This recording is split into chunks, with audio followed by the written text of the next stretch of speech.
Top 5 Brutal Serial Killers from the United Kingdom. Fred and Rosemary West sexually tortured and then killed at least 12 females, including one of their own daughters. Body count believed to be much higher. He committed suicide before trial.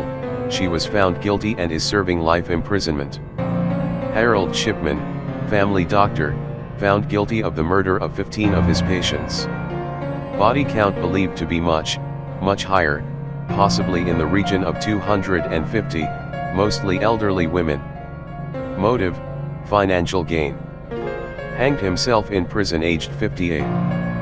Peter Sutcliffe, the Yorkshire Ripper, convicted in 1981 of murdering 13 women and attempting to murder 7 others. Targeted prostitutes, though not all of his victims actually were working girls. Attacked with a hammer, then caused mutilations with a screwdriver. Was apparently happily married. Is still alive and imprisoned. Dennis Nilsen, former Army cook and ex-Metropolitan Police officer who murdered at least 12 young men during and after homosexual encounters. Convicted in 1983, died in prison in 2018. Liked to keep his dead victims with him as companions until their state of decomposition became too bad for him to stomach, at which point he dismembered the corpses and disposed of them. Had a dog called Bleep.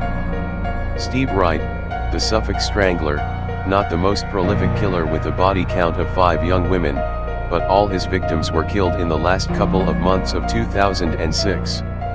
The victims, all sex workers, were strangled, stripped, and left deliberately displayed in the Suffolk countryside.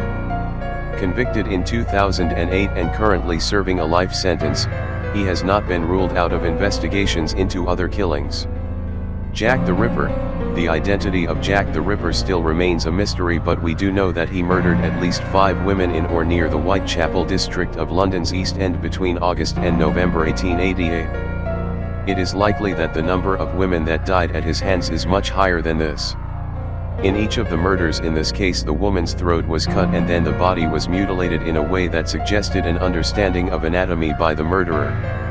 Whilst he wasn't the first serial killer in the UK, he remains the most notorious, as the case is the most significant unsolved crime in the country.